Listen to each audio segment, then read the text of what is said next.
The boys from Merseyside are back. Oh, I don't know what it is, man. Anytime I'm checking out a band or doing any sort of content around something that involves a strong accent, I have to mimic it. Bleed from Within, I had to do the Scottish accent, didn't I? It's getting worse, sorry. Gifted Every Strength by Loathe. They're finally back. It's been like 5 years. I'm excited, man.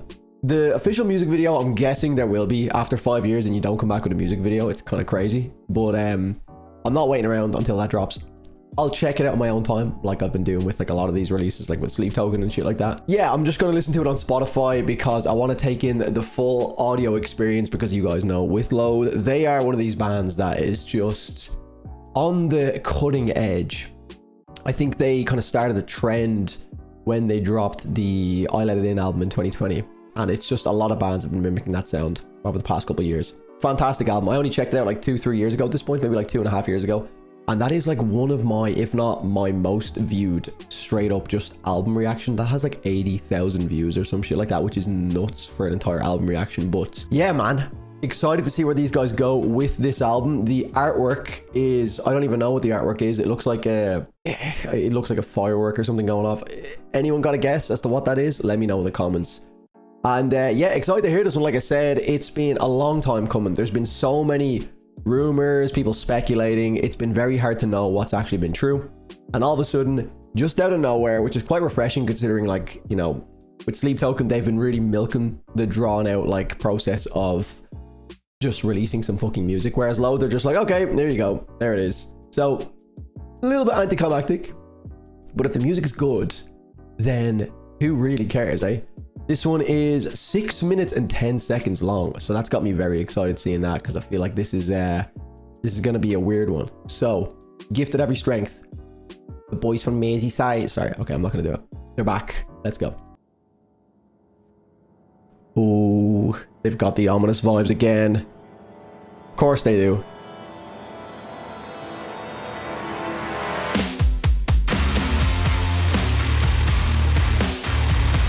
It's Loathe.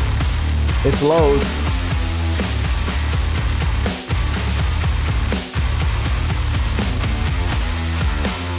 Interesting snare.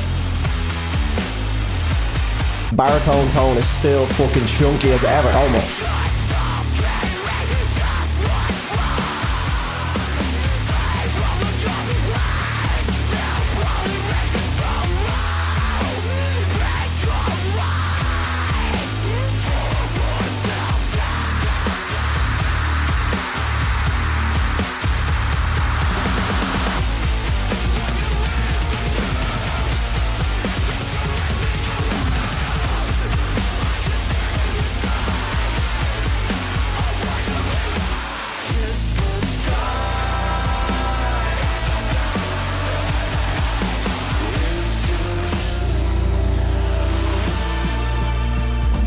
That transition was mental.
That tone is nuts.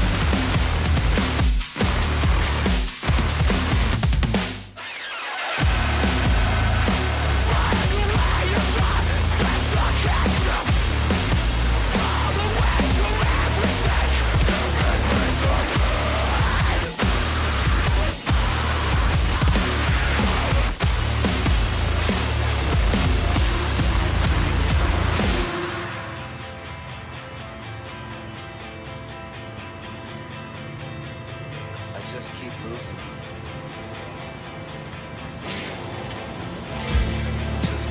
Oh.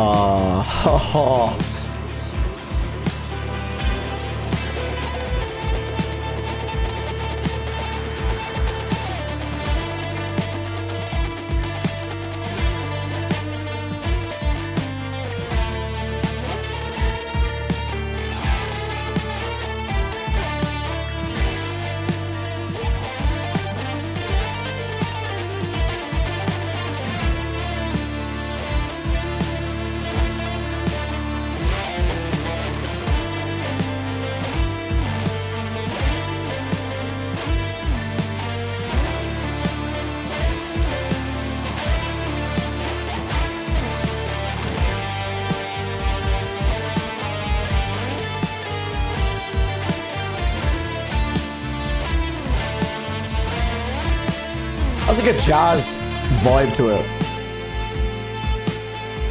Just with like a solo on top of it.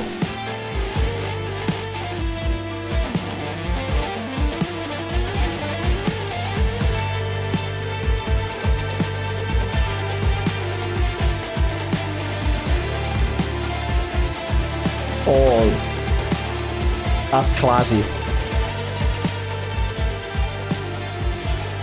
The way that like lead work is fading out and like spiraling away. So Loathe. Gifted Every Strength by Loathe. They're back. They're fucking back. Obviously, I wasn't around for the full 5-year break that they had since I Let It In, but even I felt it after hearing I Let It In like 2022, I think. Maybe even 2023, early 2023.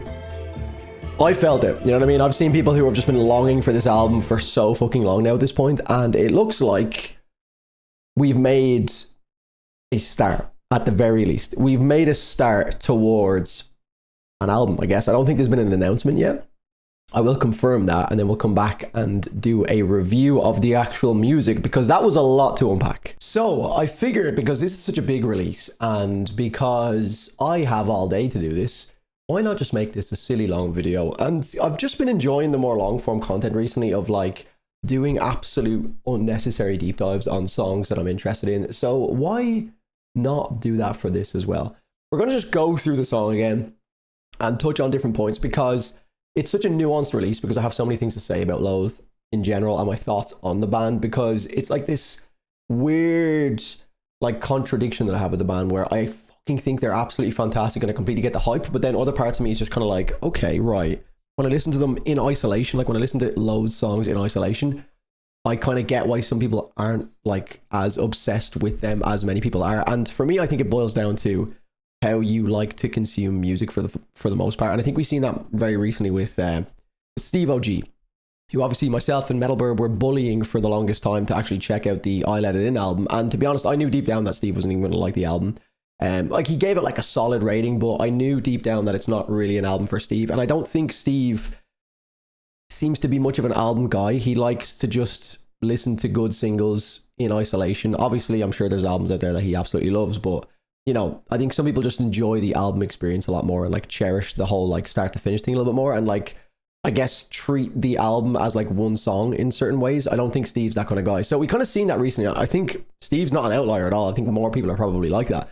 I personally can like not like some of the singles that are dropped, but then the album all of a sudden just starts to make sense. And I think that is like Loathe's I Let It In album from 2020 is like the perfect example of that album, because when I listen to a lot of the singles that were released and then just some of the songs in isolation, I don't really like them that much. But then when I listen to the full album and I kind of like get into the experience, I realize why that album is so important and why it's so good, and why Loathe are now at like 1.7 monthly listeners, 1.7 million.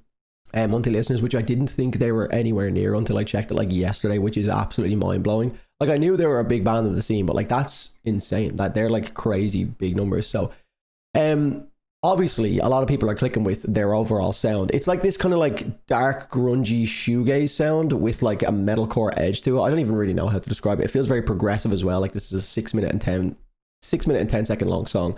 But look, we'll just start it off. The start of the song kind of feels like a continuation thematically and sonically from their last album, with the kind of like industrial, I don't even know what synth stuff they're using. Like, when you hear this here, you know exactly what I mean. It's like, it's almost like sounds like a reverse piano chord. It sounds like they're reversing a piano chord, which almost feels like we're kind of falling into the new era of Loathe. This is kind of like this mental imagery I have in my head of like the way this piano is, because it's the first song back. It's like we're falling back into it, you know. I'm sure that's very intentional, where it's like we've just come out of the chaos that was their last album, and now this is like the new era. So it's like falling into it, and then we get this big filthy silly tone again.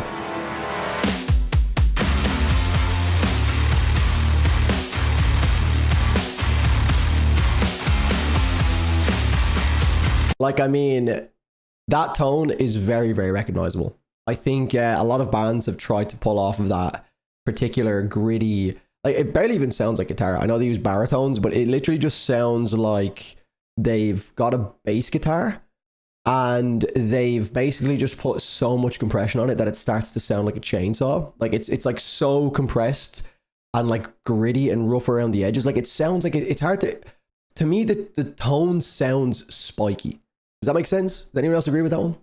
When I listen to that, it sounds like that would cut you. If audio could actually like lacerate your skin, this would be something that could chop you in half, that tone. That's the best way I can figure out how to describe this tone of their guitar.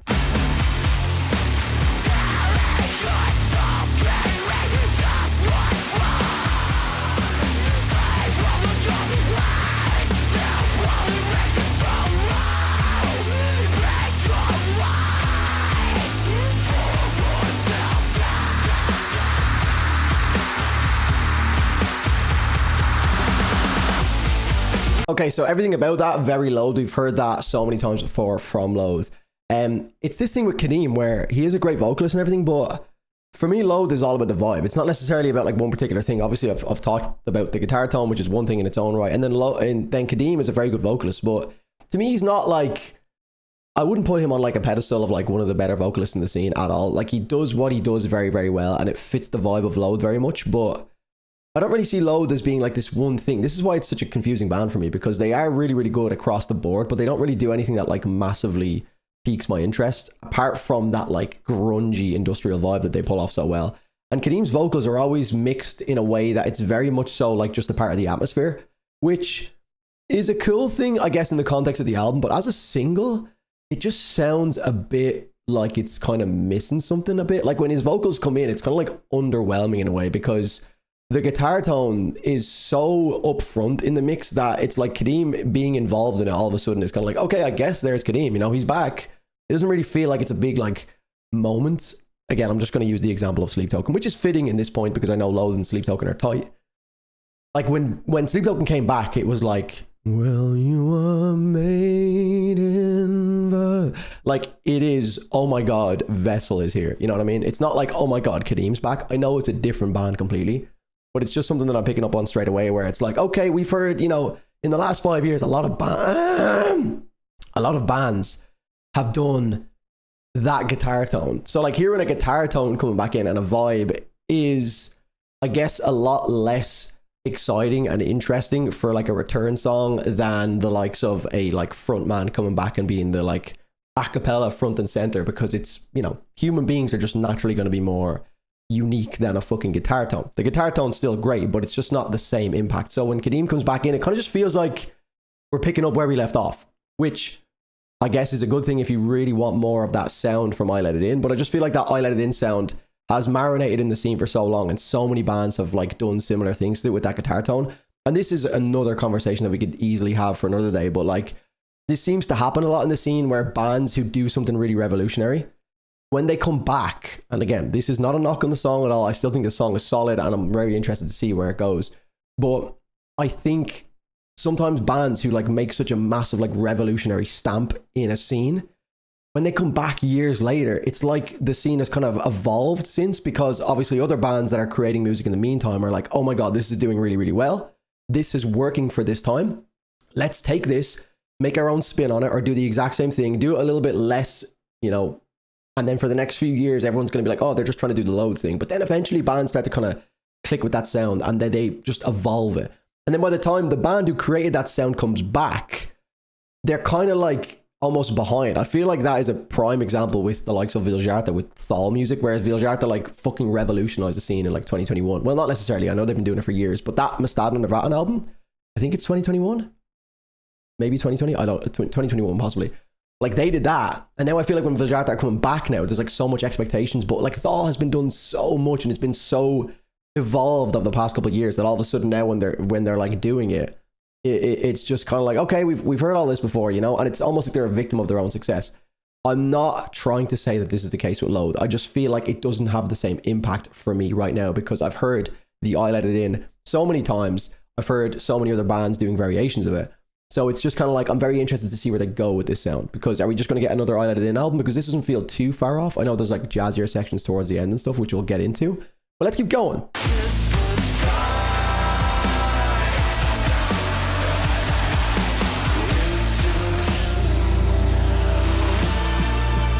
That transition was fucking sexy.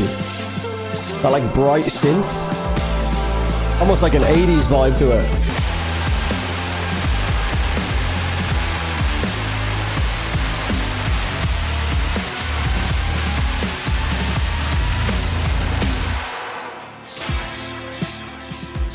Okay, like fun, like all that section there. There's so much, like they're very good at adding layers to music. Like there was a kind of like droney synth in the back of that, and then there was some riser as well that was very like subtly in the mix that just was adding tension almost sometimes without even realizing it, you know what I mean? Like, so if you hear it here,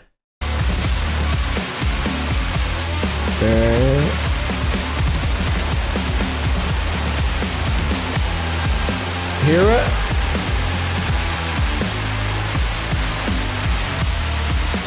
still going. And then it just kind of like tails out and transitions into this.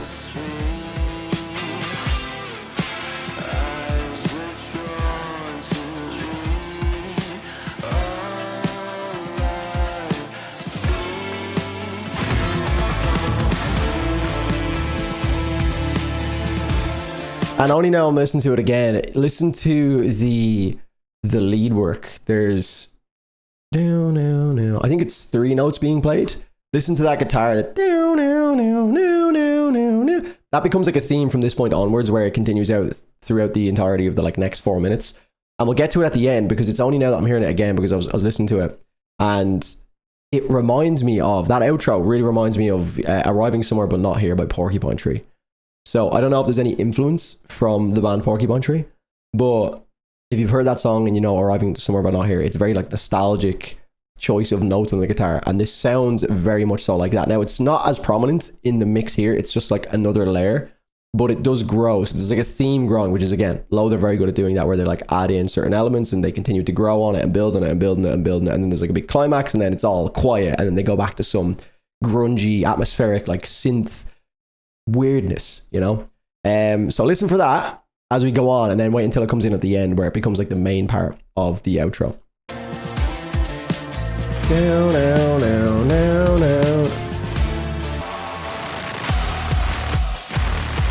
This part is sick.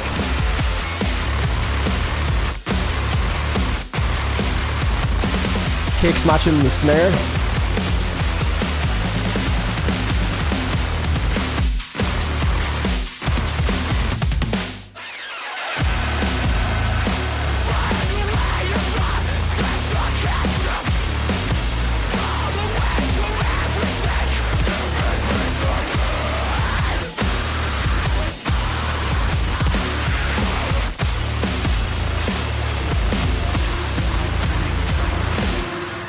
That to me, although like there's like obviously a big like shoegazy vibe to Loathe and stuff like that that people love, to me it's when they get into that bag, that's when they're at their best. When they get into this like ridiculous heaviness, that is just so grungy at the same time. That is when I absolutely love them. I think that's when I think that's when vocally Kadeem's at his best. I think that's when he serves Loathe the best. Like, that chorus was not bad. I don't know if it's Kadeem or the bassist doing the clean vocals. I think it's sometimes a combination of the both. But I think in that case, it wasn't Kadeem. I think it was maybe the bassist. I don't know his name. Apologies. But come here, 1 second. Let me play this again.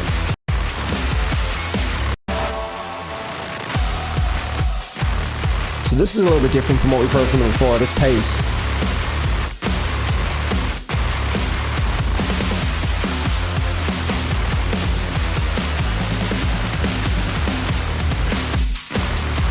Wait.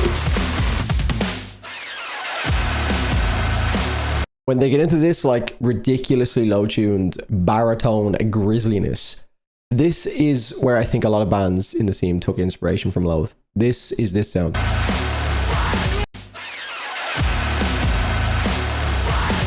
The most recent example I can think of on like a high profile or a high level is, again, I'm sorry to bring up Sleep Token, but as soon as I heard the breakdown at the end of Ascensionism by Sleep Token, I was like, that is a Loathe inspired breakdown. Again, I know those guys are tight. They're homies. So that very, very Loathe to me. Like, when I hear that sound, I'm sure there's bands that have done variations of it before, but I just feel like Loathe, when it comes to it, they have kind of made their stamp with that particular sound, that ridiculous fucking low tuned heaviness. And it's just very gritty, and like some of the slides, it just sound like earthquakes, like all these drony fucking sounds. It sounds mental. I'm not going to play the Ascensionism breakdown, but go listen to it yourself. You'll probably know what I'm talking about because I'll get copyrighted by Sleep Token. In this part, remember I talked about the 2 chords, or the 3 notes? It comes back here in a second. And they're back. And this pretty much kind of continues throughout the end of the song, so I'm not going to like dwell on this. This is already a 16-minute long outro, so look, if people like the longer form content, then let me know. If not, well then I guess it'll just keep happening because I enjoy doing it. But yeah, I just think it allows me to kind of get all of my thoughts out there instead of like trying to rush to get like a 3-minute talking point out, because it's just fun and people who want to watch it can watch it, and that's it. But anyway, that was Loathe, Gifted Every Strength. Go listen to Porcupine Tree, Arriving Somewhere But Not Here, and listen to the kind of like progression in the guitar where it's down, down, down, down, down, down. I think Porcupine Trees is a little bit more like melancholic, whereas this one feels a little bit more hopeful. But I love the outro to this. Like, it's like a 2-minute long outro. It doesn't really evolve into anything, but I don't think it necessarily needs to be, especially based on where I think this will fall on the album. I don't know yet. Assuming there is an album or maybe an EP, I would imagine it's going to be an album. I mean, it's been 5 years. There's been no official announcement yet. I guess there'll probably be a music video dropping at some point, maybe later today. I just couldn't be arsed waiting. I'm too impatient, and I don't really care for the actual music video itself. I'll watch it and see what's going on. But yeah, man, definitely a cool outro. I thought it was quite a nice touch the way they kind of like spiraled out. But ultimately, I think that's pretty much it. I think we've covered everything. If I was to give this song a rating out of 10, I think all things considered, I would say it's probably like for me, it's like a 7.5. I don't necessarily think it's the best thing in the world. Obviously, like I mentioned, I'd love to, I'd love to get some discourse in the comments about that topic in particular, because I think that's very important. And this is something I kind of alluded to, like even a year or two ago when I was on my stream one time, and I've said it a few times because people are always talking about Loathe and yada yada yada. And I did kind of say, I think that when Loathe come back, a lot of people are going to be disappointed, because that album just was fucking huge. And I don't necessarily see anything about Loathe's sound overall that's necessarily the most progressive, or I guess like a band that I feel will do like massively different things stylistically to what has kind of gotten them to the table. They've always been like a very like heavy band, even from their like the Cold Sun. Obviously they've evolved that sound and got a little bit more experimental and creative. But I just feel like with this drop, like I said, there is always this thing that seems to happen with bands who kind of like revolutionize a certain scene or do something different. To a certain extent, there is certain bands that just keep doing it, like Bring Me the Horizon, where they just keep evolving and somehow getting better, and people are always just like a few steps behind. Whereas I think the more common thing is that a band does something really cool, and then they spend a couple of years like away where they aren't releasing albums, and then a lot of other bands in the scene, because of how quick it is for bands to turn around music these days, they evolve on that sound that's very fresh at the time, and they kind of turn it into something completely different, and people get a little bit fatigued by the sound that made them so popular in the first place, and then they come back And obviously, when they look at their numbers and stuff like that, it's like, oh, we did this album and it was fucking extremely popular. People love us for this sound. Then they kind of create the same thing again. And when it's released 5 years later, it's kind of like, okay, the sound and this style has kind of moved on so quickly. Like the music world is moving so fucking fast these days. And 5 years is not to be snuffed at. Like 5 years is an insane amount of time. So all I'm saying is that I don't know if this new album is going to be, if it is very similar stylistically and sonically to the last album, I think it could be disappointing for a lot of people. I'm still going to check it out. And of course, I still think it's going to be fantastic in its own right. And I think, again, the main thing I want to highlight here is that for me, Loathe has always been an album band. Like, listening to singles by themselves are always going to be a little bit underwhelming for me. And I think that's it. I think I've covered everything just about in... Literally, we've just touched the 20-minute mark of me doing my review portion. And that's not even including the intro and the 6-minute long reaction to the song itself. So, yeah, if you like the yapping, lads, then let me know. In the comments, I'll keep doing it. No problem at all. I like pumping out long-form content, except for my shitty internet where I have to upload it. I completely forgot about that. But lads, if you did enjoy, leave a like in the video. Make sure you're subbed for more Loathe content when it eventually comes out. That is all for me. I'm signing out. Look after yourselves. See you in the next one. Cheers.